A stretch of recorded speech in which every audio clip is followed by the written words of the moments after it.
तो पिछली valence bond की क्लास में हमने हाइड्रोजन एटम के फॉर्मेशन की कहानी सीखा था, नहीं सीखे थे? हमने कहा कि हमारा एक हाइड्रोजन एटम दूसरे हाइड्रोजन एटम के साथ कंबाइंड होता है तो कुछ अट्रैक्टिव फोर्स जनरेट होते हैं और कुछ फोर्स क्या होते हैं बताओ, रिपल्सिव भी होते हैं, ठीक है? और अट्रैक्टिव फोर्स ज्यादा होगा और रिपल्सिव फोर्स क्या होगा, कम होगा, तो हाइड्रोजन बॉन्ड का फॉर्मेशन होता है, ऐसा माना जाता है, ठीक है? और जैसे जैसे मॉलिक्यूल्स क्या होते हैं, पास आते हैं, इसकी पोटेंशियल एनर्जी क्या होती है बताओ, कम होती है कि ज्यादा होती है? जब मॉलिक्यूल्स पास होता है तो इसकी पोटेंशियल एनर्जी कम हो रही है कि ज्यादा हो रही है? कम हो रही है बॉस। ये मॉलिक्यूल्स, ये एटम पहले क्या था भाई, एटम पास आ रहा है, मॉलिक्यूल्स नहीं, एटम पास आ रहा है, तो हमारी पोटेंशियल धीरे धीरे क्या हो गई भाई, कम हो गई। हमारा एटम था अलग अलग था या पार्शियली टच था, सिर्फ हल्की सी गैप बनाया जाता है, अब क्या के स्टेज, अब क्या बॉन्ड बना लिया, लोएस्ट एनर्जी स्टेट पे आ गया। तो सिस्टम क्या कर रहा है, जब बॉन्ड बना रहा है तो एनर्जी को क्या कर रहा है, इमिट कर रहा है, एनर्जी बाहर जा रही है सिस्टम से एनर्जी, क्योंकि लोअर एनर्जी स्टेट पर सिस्टम क्या बनता है, अपनी स्टेबिलिटी को गेन करता है और बॉन्ड क्या करता है, बनाता है। यहां पर जीरो एनर्जी थी दोनों एटम की, तो ये धीरे धीरे पास आना शुरू हुआ, इसकी पोटेंशियल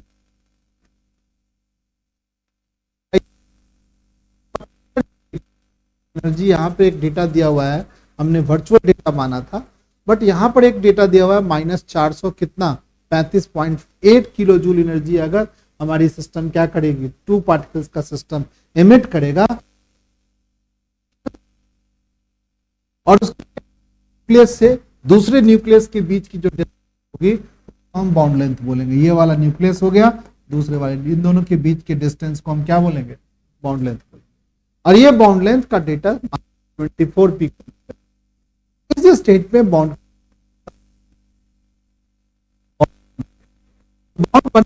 एनर्जी इमिट हुई कि इवॉल्व हुई, बॉन्ड इज क्या, इवॉल्व हुई, एनर्जी बाहर आएगी, हर को हमेशा माइनस में। मान लो किसी सिस्टम से एनर्जी बाहर आ रही है, वैसी प्रोसेस को हम जानते हैं केमिस्ट्री में एक्सोथर्मिक प्रोसेस बोलते हैं, नहीं? और जो सिस्टम एनर्जी एब्जॉर्ब करती है, ठीक है, बॉन्ड को तोड़ना है तो क्या हो गया, energy is required to dissociate bond, तो ये क्या है, एंडोथर्मिक प्रोसेस है।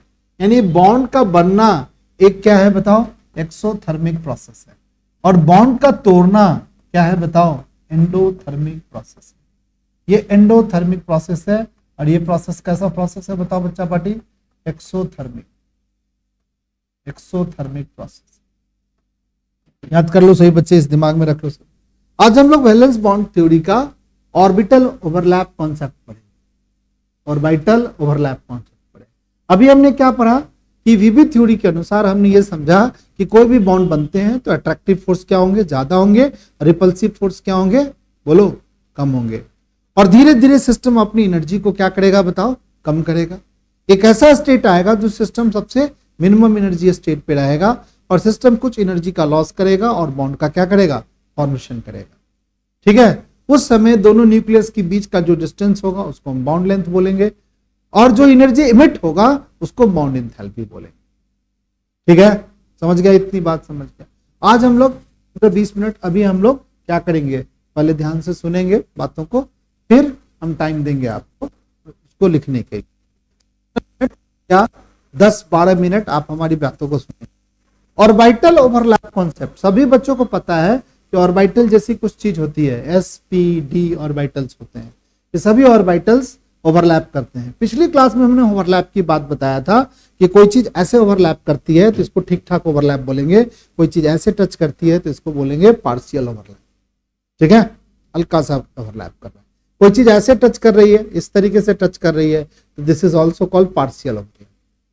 बट कोई चीज ऐसे जा रही है, तो मान लो कि एक लाइन ऑफ एक्शन ऐसे है, दूसरा लाइन ऑफ एक्शन ऐसे, ना दोनों ऐसे ओवरलैप कर गया, तो ये दोनों लाइन ऑफ एक्शन एक ही लाइन के अकॉर्डिंग है। बट कोई चीज ऐसे है, इस तरीके से है, और तब ये ओवरलैप करता है, तो इसके लाइन ऑफ एक्शन क्या हो गए बताओ, पैरेलल हो गए। पैरेलल जब लाइन ऑफ एक्शन होगा तो ओवरलैप को हम बोलेंगे वीक ओवरलैप। बट कोई चीज ऐसे ओवरलैप कर रहा है जिसका लाइन ऑफ एक्शन ऐसे भी हो और एक्सेस ऐसे भी हो, तो इसको बोलेंगे ठीक ठाक ओवरलैप यानी स्ट्रॉन्ग ओवरलैप।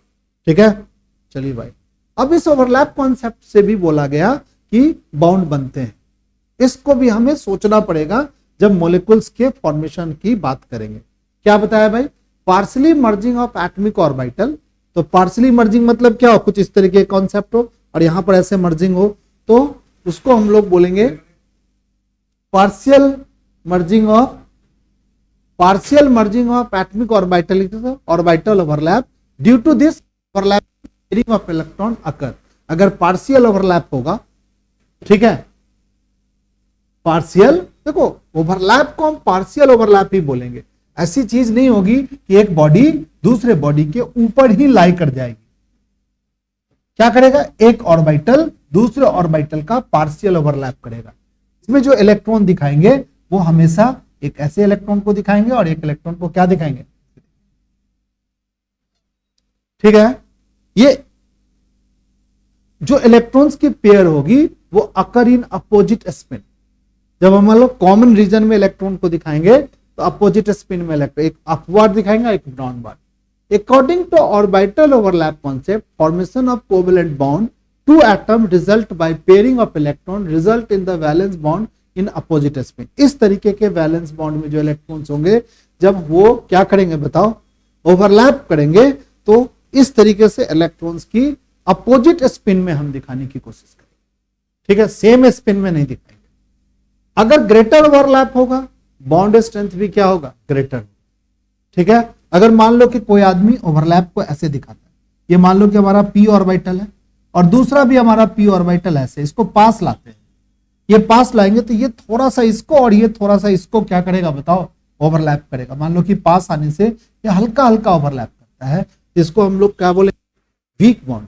बट यहां पर क्या हो रहा है, अच्छा खासा ओवरलैप हो रहा है, तो इसको क्या बोलेंगे, स्ट्रॉन्ग बॉन्ड।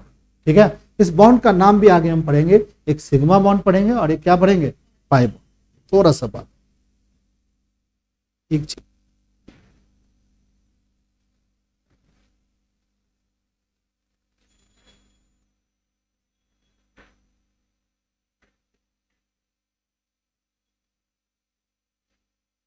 हमारे समझ से सिलेबस जो हमारी केमिस्ट्री का है, ये लास्ट चैप्टर है शायद, ठीक है ना, इस टर्म के लिए। फिर इसके बाद क्या है, रिडॉक्स। तो इस क्लास में मैं पढ़ा दिया हूं, बट रिवीजन कराएंगे रिडॉक्स का, रिडॉक्स रिएक्शंस भी बता देंगे फिर से। ठीक है, चलिए, ओवरलैप कॉन्सेप्ट के बारे में हम पढ़ रहे थे, और ओवरलैप कॉन्सेप्ट में ये बात हम लोगों ने सीख लिया। आज हम थोड़ा सा इस बात को भी चर्चा करेंगे, क्या है ओवरलैप कॉन्सेप्ट। कहा गया कि तीन तरीके का ओवरलैप होता है, एक पॉजिटिव ओवरलैप, एक क्या होती है बताओ, नेगेटिव ओवरलैप, और एक क्या होती है, जीरो ओवरलैप। ध्यान से देखोगे आपको खुद ब खुद पता चल जाएगा। इसको अगर आप ध्यान से इस फिगर को, इन बातों को देखोगे तो आपको पॉजिटिव ओवरलैप और निगेटिव ओवरलैप के बारे में पता चल रहा होगा, लिखा भी हुआ है। अगर तुमसे पूछेगा कि एटॉमिक ऑर्बिटल कितने तरीके का ओवरलैप करता है, तो हम तीन तरीके का ओवरलैप करते हैं। सबसे पहले हम लोग जीरो ओवरलैप से, यहाँ पर जो ओवरलैप है वो जीरो ओवरलैप है। देख रहे हो कैसे है, ये कौन सा ऑर्बिटल है, स्फेरिकल शेप का एस ऑर्बिटल है, और ये हमारा पी ऑर्बिटल है, नहीं डम्बल शेप का।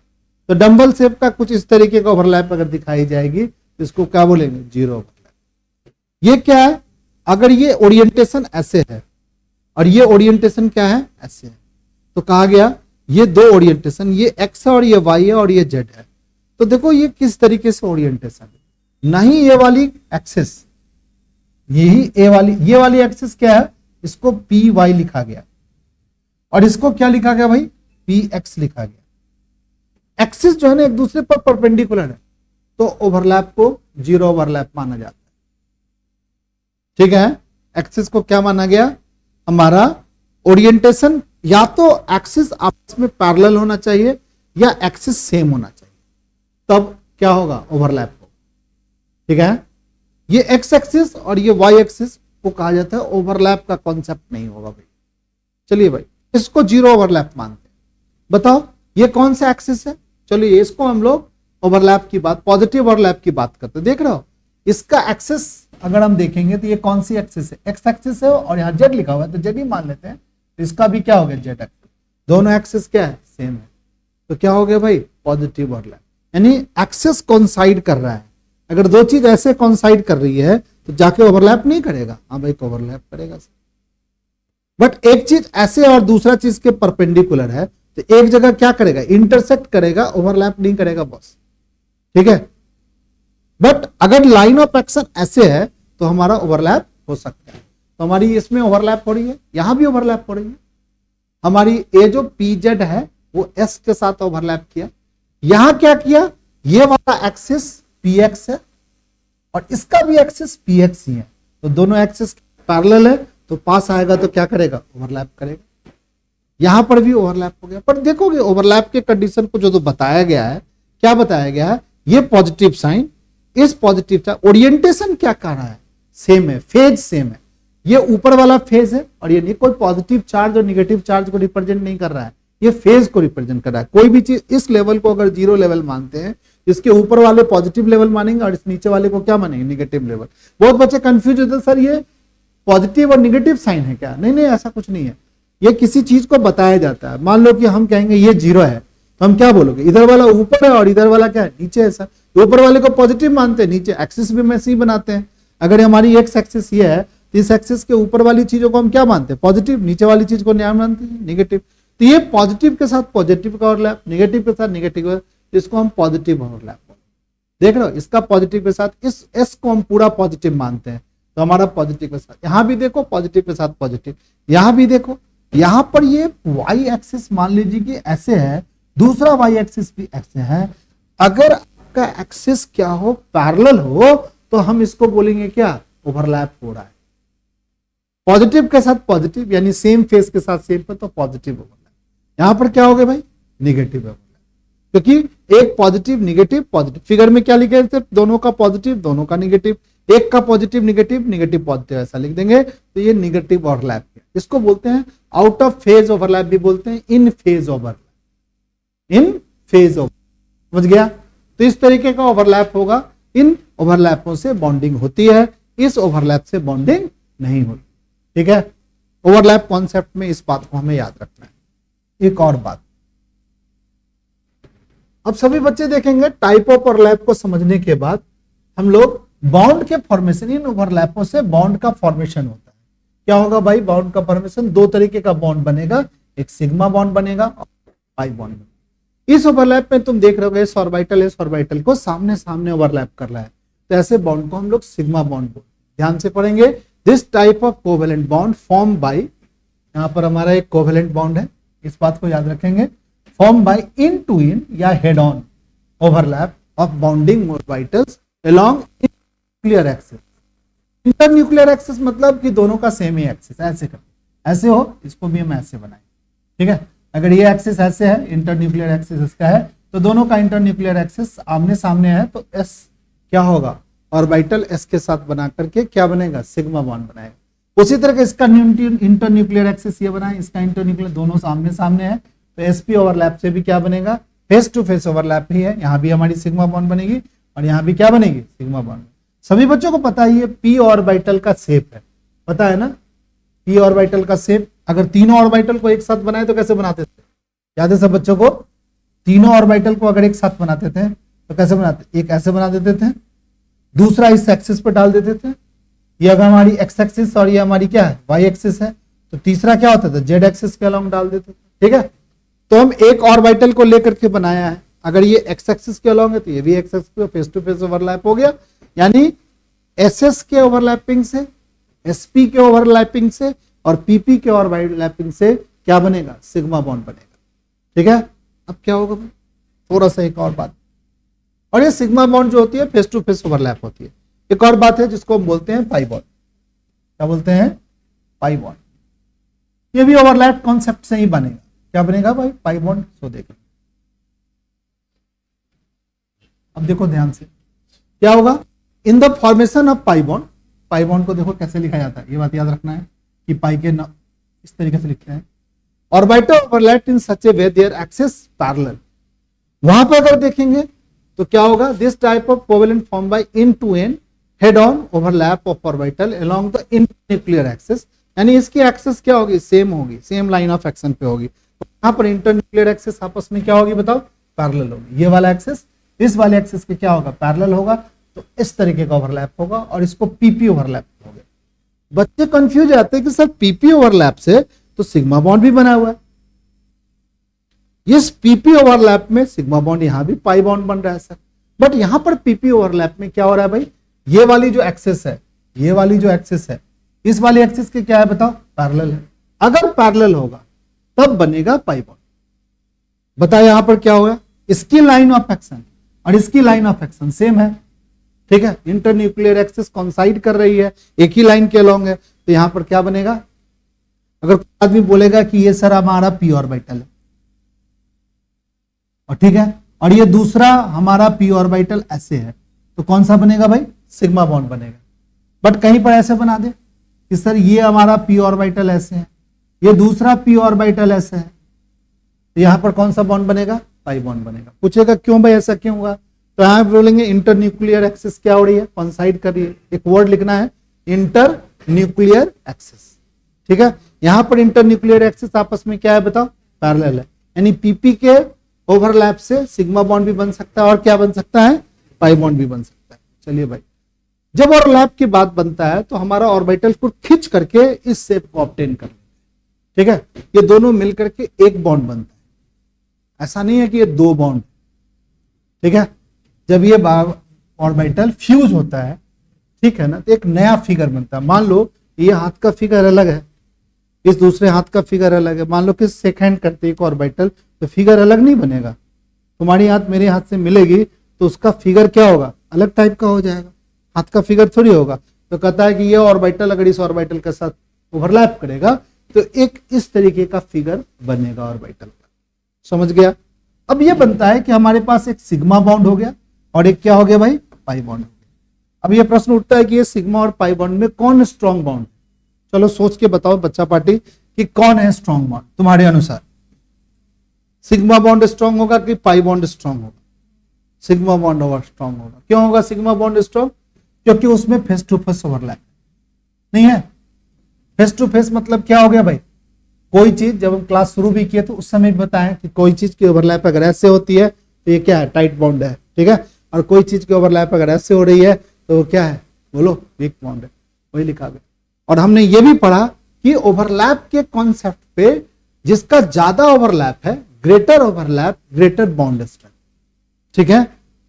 चलिए भाई, तो यहां पर हमारा इसमें क्या होगा, वही बात लेंगे, basically strength of bond depends on upon the extend of क्या, ओवरलैप। एक्सटेंड ऑफ ओवरलैप का मतलब क्या, कितने हद तक एक्सटेंड करती है।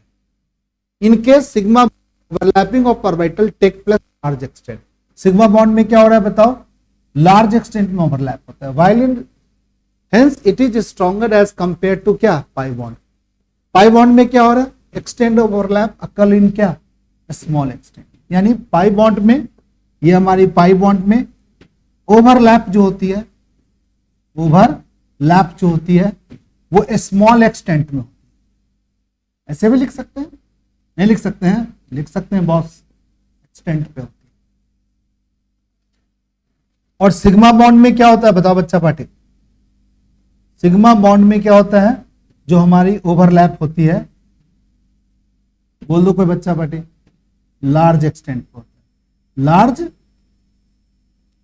लार्ज एक्सटेंट, इतना लिख करके आप लिख सकते हैं। दैट्स वाई क्या, सिग्मा बॉन्ड इज क्या, stronger bond as compare to क्या, पाई बॉन्ड। बस इतनी सा एक फाइनल क्वेश्चन बन सकता है बच्चों से। Difference between sigma bond and pi bond क्या बनेगा भाई, एक वीक है, एक स्ट्रॉन्ग, एक फेस टू फेस ओवरलैप होता है, एक पार्शियली ओवरलैप होता है, एक स्ट्रॉन्ग है, एक वीक है बॉन्ड, ठीक है, इस तरीके का। इंटरन्यूक्लियर एक्सिस एक में पैरेलल है और एक में कोइंसाइड करता है, तीन काफी है। 2 नंबर के क्वेश्चन में 3 डिफरेंस क्या है, ठीक ठाक डिफरेंस है। तो इतनी बात आप लोग सही बच्चे अपने अपने कॉपी में क्या करेंगे, लिखेंगे। फिर हम लोग पढ़ेंगे एक नया कॉन्सेप्ट, उस कॉन्सेप्ट में हम लोग पढ़ेंगे हाइब्रिडाइजेशन, एक नया कॉन्सेप्ट पढ़ेंगे क्या, हाइब्रिडाइजेशन, ठीक है। चलिए, तो इस कॉन्सेप्ट को सभी बच्चे समझेंगे, लिखेंगे।